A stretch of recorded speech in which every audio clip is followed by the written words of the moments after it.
Je vous propose ici la correction de l'exercice 5 sur les nombres complexes. Dans cet exercice, on va étudier cette équation-là. Donc, c'est une équation de degré 4. Donc, l'objectif, ça va être de résoudre cette équation-là.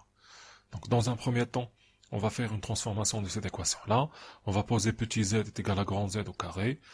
On va avoir une équation second degré. On va essayer de la résoudre. Et à partir de cette équation-là, on va essayer de déterminer les solutions de z carré. Après, on va utiliser quelques propriétés sur le conjugué pour en déduire les solutions de l'équation de départ. Commençons par la première question. Pour résoudre cette équation-là, on va calculer notre delta. Donc delta, on va trouver que ça fait moins 48. Donc c'est négatif. Du coup, je vais avoir deux solutions complexes. Grand Z1, grand Z2. Moins 4 moins i racine de 48 sur 2. Et moins 4 plus i racine de 48 sur 2. Ce qui fait moins 2 racine de 3i. Et moins 2 plus 2 racine de 3i. Il faut toujours vérifier si on a bien une solution et son conjugué. Maintenant, on veut écrire les solutions sous forme exponentielle. Donc, on calcule le module de Z1.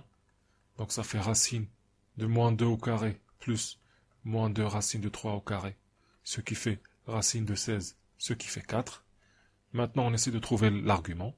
Donc, cos θ, ça fait moins 2 sur 4, ce qui fait moins 1,5. Sinus θ, ça fait moins 2 racine de 3 divisé par 4, moins racine de 3 sur 2. Donc, on va avoir θ est égal à moins 2π sur 3. On a le module et l'argument. Donc, Z1, c'est égal à 4 exponentielle de moins i de pi sur 3. Z2, ce n'est rien d'autre que le conjugué de Z1, ce qui fait 4 exponentielle de i de pi sur 3. Donc voilà pour Z1 et Z2. Passons à la question suivante. On a un nombre complexe A qui a comme module 2 et argument pi sur 3, et l'objectif c'est calculer A carré sous forme algébrique. Donc première chose, je sais que A c'est égal à 2 exponentielle de i pi sur 3. Parce qu'on a dit module 2 et argument pi sur 3. Ce qui implique A carré, ça va être 2 exponentielle de i pi sur 3, le tout au carré. Ce qui fait 4 exponentielle de i de pi sur 3. Et si on revient à notre question d'avant, donc ce n'est rien d'autre que Z2. Ce qui fait Z2. Donc, A carré est égal à Z2. Et Z2 c'est moins 2 plus 2 racine de 3i. Donc voilà pour l'écriture algébrique de A carré. Donc j'ai pas besoin de faire beaucoup de calculs parce que c'est déjà fait. Je passe par la forme exponentielle, je calcule le carré, je trouve que c'est Z2, et Z2 je connais déjà sa forme algébrique. Passons à la question suivante. On nous demande d'en déduire les solutions de Z carré est égal à moins 2 plus 2i racine de 3. Donc ici l'erreur à ne pas faire, il faut surtout pas faire Z est égal à racine de moins 2 plus 2i racine de 3. Ou plus ou moins. Pourquoi? Parce qu'on ne sait pas si ce nombre-là, est-ce qu'il est positif ou négatif. Donc ça, c'est à ne pas faire. Faites très attention. Donc, qu'est-ce qu'on va faire? On va essayer de trouver un nombre dont le carré,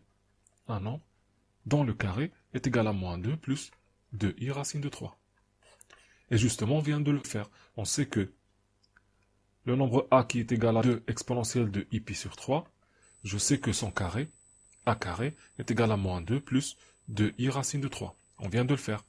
Donc, A est solution de cette équation-là. Et si j'applique aussi moins A, si je fais moins A au carré, ça fait A au carré. Ce qui fait aussi moins 2 plus 2i racine de 3. Donc, qu'est-ce que ça veut dire? Ça veut dire que moins A est solution aussi.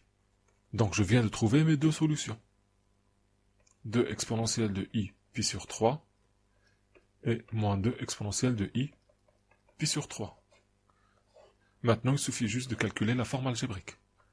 Donc, 2 exponentielle de i pi sur 3, on va passer par la forme trigonométrique. Donc, ça fait 2 facteurs de cosinus de pi sur 3 plus i sinus de pi sur 3, ce qui fait 2 facteurs cosinus de pi sur 3, ça fait 1 demi, plus i sinus pi sur 3, ça fait racine de 3 sur 2, ce qui fait 1 plus racine de 3i. Donc les solutions sous forme algébrique, ça va être a qui va être 1 plus racine de 3i et moins a, moins 1 moins racine de 3i. Passons à la question suivante. Donc ici c'est une question du cours. On vous demande de démontrer que pour n'importe quel nombre complexe Z1 et Z2, on va voir Z1, Z2 bar est égal à Z1 bar fois Z2 bar. Ça veut dire le conjugué du produit est égal au produit des conjugués. Utilisons la forme exponentielle. Donc, soit Z1 est égal à R1 exponentielle de I θ1. Et Z2 est égal à R2 exponentielle de I θ2. Donc si on regarde leur conjugué, Z1 bar, ça va être R1 exponentielle de moins I θ1. Z2 bar, ça va être R2 exponentielle de moins I θ2. Donc si je fais le produit, Z1 bar fois Z2 bar, ça va être quoi? R1 fois R2 multiplié par exponentielle de moins I θ1 plus moins I θ2. Donc ça fait moins I θ2. Donc ce qui donne Z1 bar fois Z2 bar, qui va être égal à R1, R2, multiplié par exponentielle, je factorise par moins I, θ1 plus θ2. Donc ça c'est pour Z1 bar fois Z2 bar. Maintenant, calculons Z1 fois Z2 bar. Donc Z1 fois Z2, donc ça va être R1 fois R2, multiplié par exponentielle de I, θ1 plus θ2. Donc maintenant, si je regarde le conjugué, Z1, Z2 bar, R1 fois R2, multiplié par exponentielle de l'opposé de l'argument, donc moins I, θ1 plus θ2. Donc si je regarde bien, j'ai Z1 bar, Z2 bar, qui est égal à Z1 fois Z2 bar. Donc conclusion, quel que soit Z1, Z2 appartenant à l'ensemble des complexes, je vais avoir Z1, Z2 bar égal à Z1 bar fois Z2 bar. Donc voilà pour cette question. Donc ici on nous demande de montrer que pour tout complexe Z non nul, on a Zn bar est égal à Z bar le tout puissance n. Donc ça aussi c'est une propriété du cours. Donc là on va essayer de démontrer ça en utilisant la récurrence. Commençons par la définition de la propriété. Donc soit pour tout entier n non nul, la propriété Pn qui est Zn bar est égal à Z bar puissance n. Donc là c'est pour la définition de notre propriété. Donc on commence par l'initialisation. Donc là on va commencer à n est égal à 1 parce qu'on a n est non nul. Donc pour n égale à 1, on va vérifier est-ce que la propriété est vraie. Donc si je fais z puissance 1 bar, ça fait quoi? Ça fait z bar, ce qui fait z bar le tout puissance 1. Donc P1 est vrai. Hérédité. Donc ici, on va fixer un entier, soit K, un entier non nul fixe. J'insiste sur fixe parce qu'on fixe cet entier-là. Donc supposons que PK est vrai. Et montrons que PK plus 1 est vrai aussi. Donc l'objectif c'est montrer que Z puissance K plus 1 va être égal à Z bar puissance K plus 1. Donc commençons par Z puissance K plus 1 bar. C'est égal à quoi? C'est égal à Z puissance K fois Z puissance 1 bar. Ce qui fait Z puissance K bar fois Z1 bar. Parce qu'on sait que le conjugué des produits est égal au produit des conjugués. C'est une propriété sur les complexes. Donc ce qui fait ZK, le tout bar, fois Z bar. On a supposé que PK est vrai. Ça veut dire on a supposé que ZK, le tout bar, est égal à Z bar, le tout puissance K.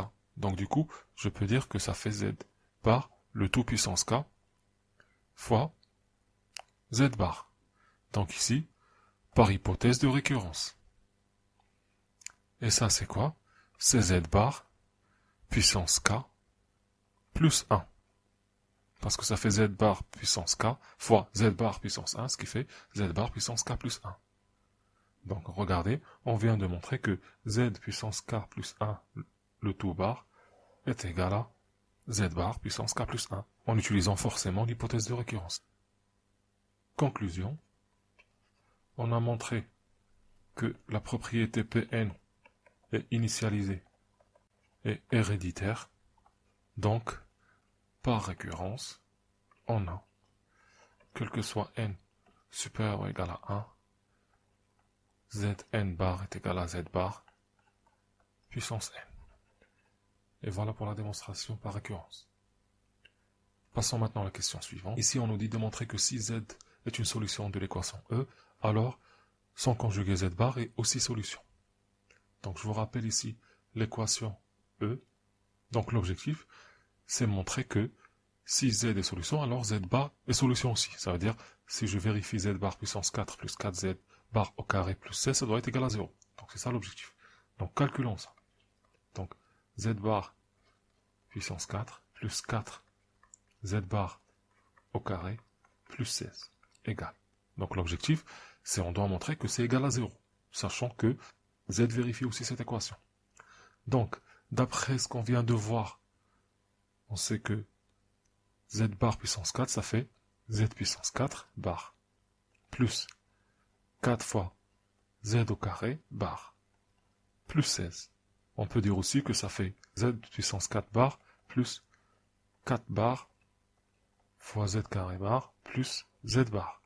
Pourquoi? Parce qu'on sait que le conjugué de 4, ça va être 4, et le conjugué de 16, c'est aussi 16. Ce qui fait Z4 plus 4Z carré plus 16, le tout bar. Pourquoi? Parce qu'on sait que la somme Z bar, Z1 plus Z2 bar est égale à Z1 plus Z2, le tout bar. Donc ce qui fait 0 bar. Ici pourquoi? Car Z est solution de E. Donc on vient de voir que on va supposer que Z est solution et on doit montrer que Z bar est solution. Donc là en calculant, on a utilisé le fait que Z est une solution. Donc du coup, 0 bar ça fait 0. Donc Z bar est aussi solution de l'équation E. Maintenant, on veut en déduire les solutions de l'équation E. D'après la question 2, A1 qui est égal à 1 plus racine de 3i, et la solution A2 qui est moins 1 moins racine de 3i. Donc là, on a vu que ce sont des solutions de l'équation E. Donc leur conjugué, ça va être aussi solution. Donc si je prends le conjugué de A1 et A2, ça va être solution. Donc conclusion, les solutions de l'équation E, A1, A1 bar, A2 et A2 bar. Ce qui fait 1 plus racine de 3i, 1 moins racine de 3i, moins 1 moins racine de 3i, et moins 1 plus racine de 3i. Et voilà pour cet exercice.